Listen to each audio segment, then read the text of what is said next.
first time we were on set, we were doing all the underwater stuff in the tank, and they bring out the sharks, and I was like, oh my God, these things look so real. It was, I mean, it's unbelievable. I mean, I think people are really going to be surprised at just how real these things look and the way they thrash around, and like you said, their mouths opening. It's pretty dead on.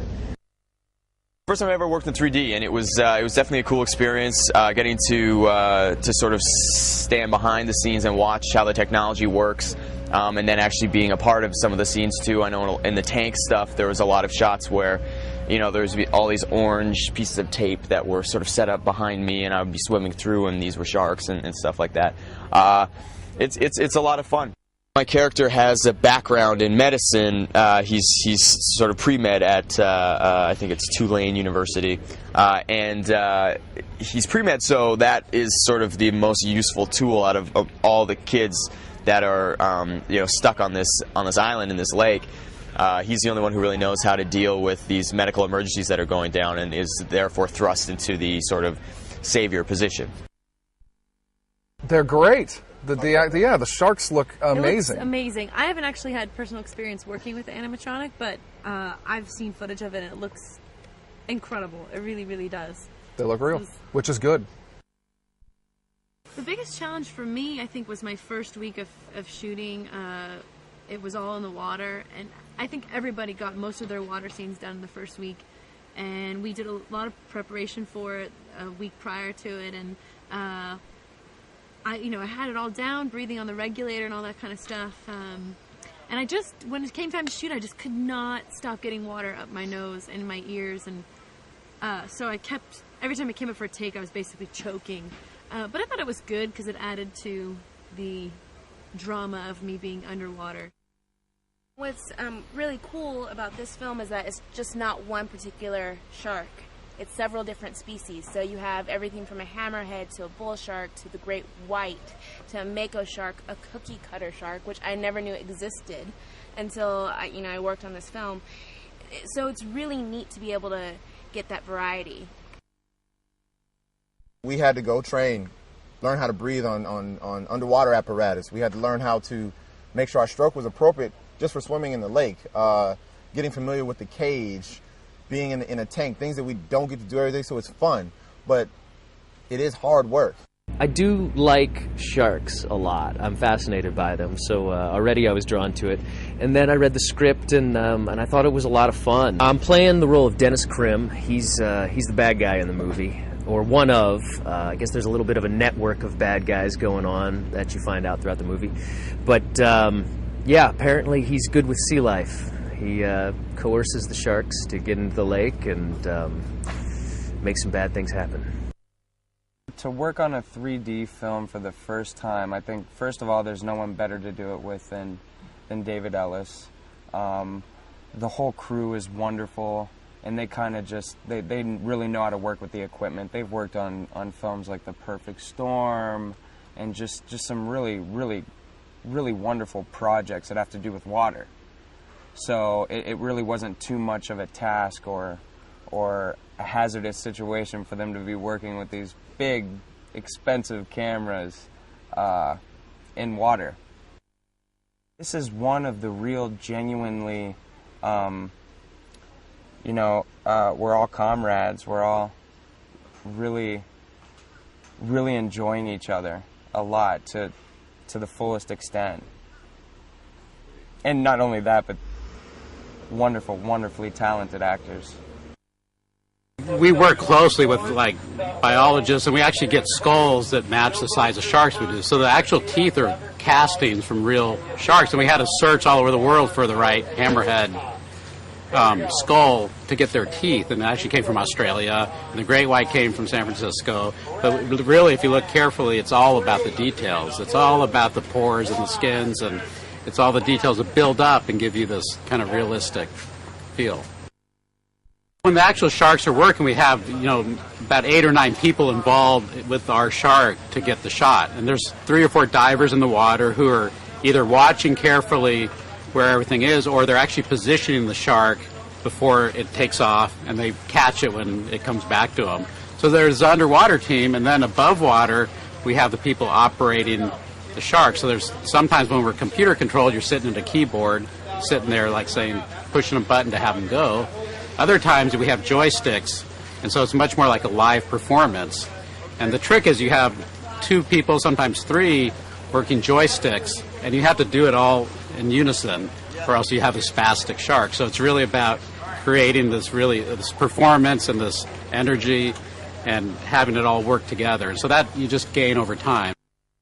We set up very early before they even get to the island that there's no cell phone service on the island and there's no phone service. So the only way that they can actually get help is going from the island in their wakeboard boat back to this little dock where they bought beer and stuff in the beginning and where their cars parked. So we set up the fact that there's no communication out there, and so now it becomes more difficult when they're racing against time trying to get back, and then all of a sudden they start having problems with the boat and they can't make it back and they're forced to go back to the island.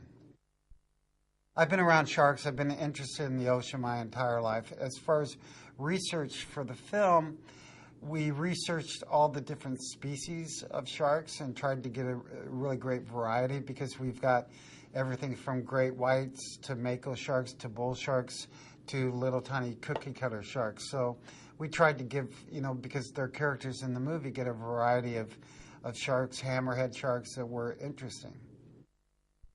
The most challenging scene to shoot in the movie for sure is the end scene with the great white shark, with Sarah in the shark cage and Dustin playing Nick, trying to save her, and she's running out of air. And then Dennis and Chris Carmack comes down, and there's a big fight, and a great white starts attacking. And we had animatronic great white sharks, and we had CG great white sharks, and there's a lot going on in that scene. So I think that was one that we spent the most time on, and definitely was the most challenging scene. We actually trained with the Navy SEALs for this movie, and the Navy SEALs were on set to clear out the gators and stuff from the lake. But there were a few times when I was like, Dustin, why is that log blinking? Yeah, no, it was, we were just scared the whole time. That Water moccasins? Yeah, the snakes, the water moccasins, they were terrifying. I think there's turtles, too. The snapping turtles? What yeah, about they snap. That fish with the big teeth? That was a shark. That was a shark, yeah. Damn it. Yeah. Awesome. That was good. Copying me.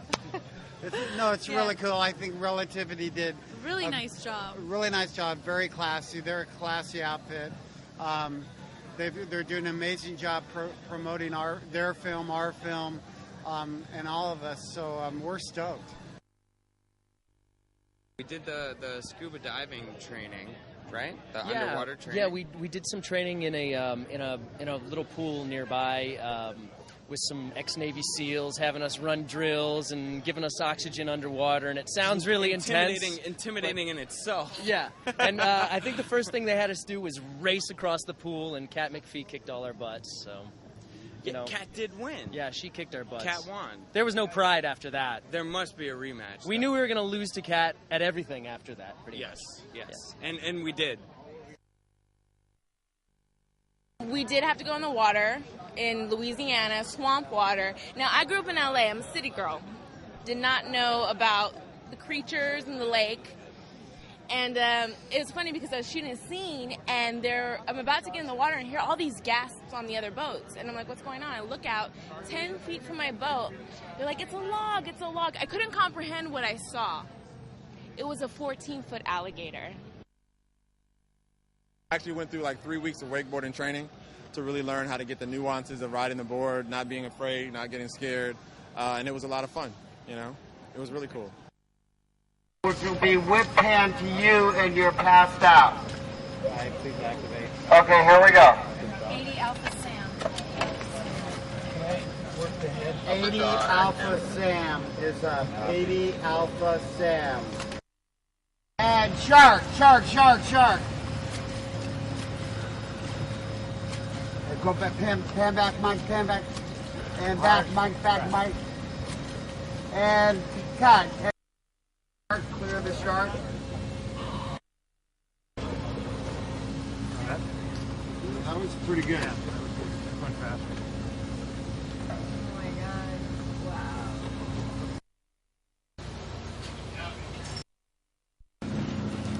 good, Sarah. Let me see, Sarah.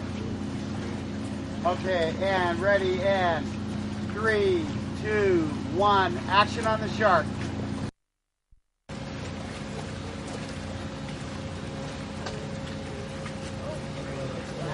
Back and forth, back and forth, back and forth. Big mouth right there.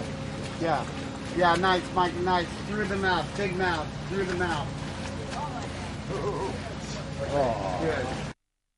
You could be standing. Yeah. So why is this different now? Taller than me, all right?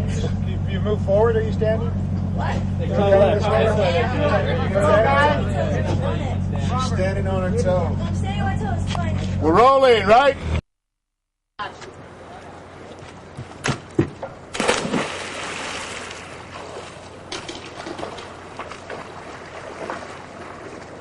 Good.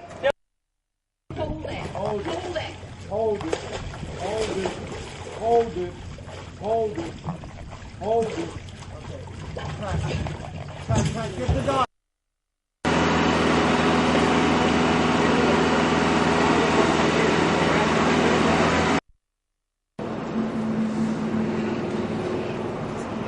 Okay, cut.